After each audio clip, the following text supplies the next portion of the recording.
Hello বন্ধুরা, আমি ঝুমু। তোমরা সবাই চিনো আমাকে। আজ দেখো আমি কাঁকরুল পুর বানাবো। ভুলে গিয়েছিলাম কাঁকরুলগুলো একসঙ্গে ভিডিও করতে, পরে আমার মনে পড়েছে যে এইগুলো একটু ভিডিও করি। দেখে না, কাঁকরুলকে 2 টুকরা করে এখন কড়ার মধ্যে জল দিয়ে দিয়েছি। আর আমার মেয়ে আমাকে হাসাতে হাসাতে নুনের বদলে আমি আটা না ময়দা দিয়ে দিয়েছি কড়ার মধ্যে। জলগুলো সাদা সাদা হয়ে গেছে। দেখো আমি এখন কাঁকরুলগুলো সিদ্ধ বসিয়ে দিয়েছি। সেই কাঁকরুলগুলো সিদ্ধ হলে এর ভিতরের বিচিগুলো নিয়ে নেব। এই দেখো আমি এখন আদা, কাঁচা লঙ্কা, শস্য পেস্ট করে নিয়েছি। পেস্ট করে কাঁকরুল পুরে লাগবো। কাঁকরুল পুরে কী কী উপকরণ লাগবো এইগুলো আর কি। এই দেখো কাঁকরুল সিদ্ধ হয়ে গেছে। আমি এখন ওইগুলো বিচি কাঁকরুল থেকে বিচিগুলো আলাদা করে দেব। আলাদা করে এই যে শস্য, আদা, লঙ্কা এগুলো পেস্ট করেছি এর সঙ্গে মিক্স করে দেব। ওটাতে অল্প নুনও দিয়ে দেব। নুন, কাঁচা লঙ্কার গুঁড়ো, জিরে, সব কিছু যেগুলো লাগে সেইগুলো দিতে দেব এর মধ্যে। এই দেখো আমি এখন এইগুলো কষিয়ে নিচ্ছি কড়ার মধ্যে। এইগুলো শস্য বাটাটা দিয়ে দিচ্ছি। আর যা যা উপকরণগুলো লাগে সেইগুলো দিয়ে দিচ্ছি।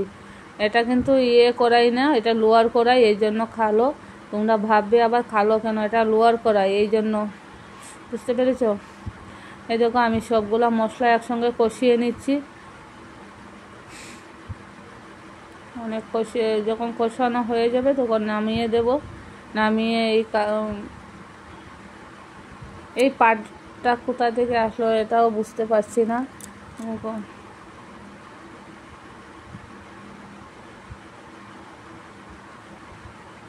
দেখে নাও,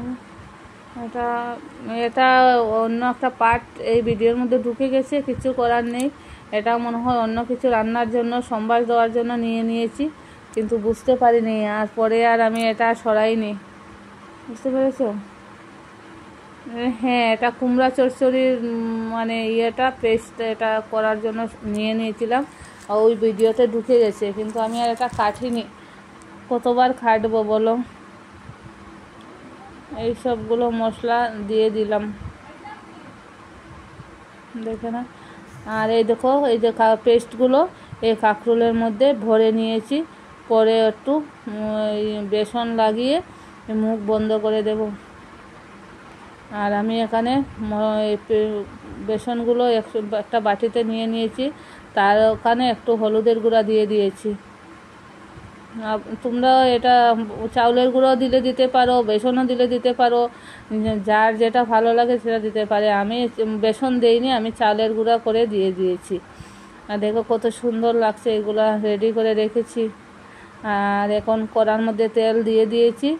এইগুলো আমি এখন এই চালের গুঁড়াগুলো কাঁকরুল পুরের মধ্যে লাগিয়ে এখন আমি কড়ার মধ্যে দিয়ে, কড়া গরম হয়ে গেছে। এই দেখো, নিরামিষ খেলে নিরামিষ খাওয়া যায়। আবার এই যে কি আছে না, যে যেটা ভালো লাগে পোস্ত দিয়েও খেতে পারে, বাদাম দিয়েও খেতে পারে, যার যেটা ভালো লাগে। তো আমার শস্য দিয়েই করেছি, কাঁকরুল পুরটা বেশি অংশ শস্য দিয়েই ভালো হয়, তাই আমি শস্য দিয়ে করেছি। এই দেখো, আমি এই বছরে মাত্র 1-2 দিনই কাঁকরুল পুর করেছি। একদিন শীতল শুটকি দিয়ে করেছি, আর একদিন এই আজকে শস্য দিয়ে করছি। তোমরা একবার মানিয়ে দেখবে, অনেক ভালো লাগে খেতে। কিন্তু এটা অনেক টাইম লেগে যায়, বুঝতে পেরেছ? এইগুলা বানাতে না অনেকটাই টাইম লাগে। আর মাঝে মধ্যে আমার মেয়ে আমাকে হাসাতে হাসাতে পেট ফাটিয়ে দিচ্ছে। মাঝে মধ্যে এসেই বলে ধম ধম ধম। দেখো, এগুলা বসিয়ে দিচ্ছি, প্রায় হয়েই যাচ্ছে। আর এখন অল্প উল্টিয়ে দিয়েছি, এখানে অনেকটাই সময় লাগে। দেখো হয়ে গেছে।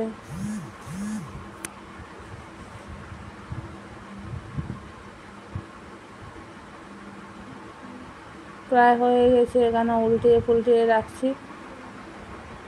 তোমরা সবাই এই ভিডিওটা দেখবে। যদি তোমাদের ভালো লাগে তাহলে লাইক, শেয়ার, কমেন্ট করতে ভুলো না। আর তোমরা যদি লাইক শেয়ার না করো তাহলে নেক্সট ভিডিও কি করে বানাবো একটা তো উৎসাহ লাগে ভিডিও বানাতে। যদি তোমাদের ভিডিও ভালো লাগে লাইক শেয়ার কমেন্ট করতে বলো। এইটুকু আজকে শেষ, টাটা।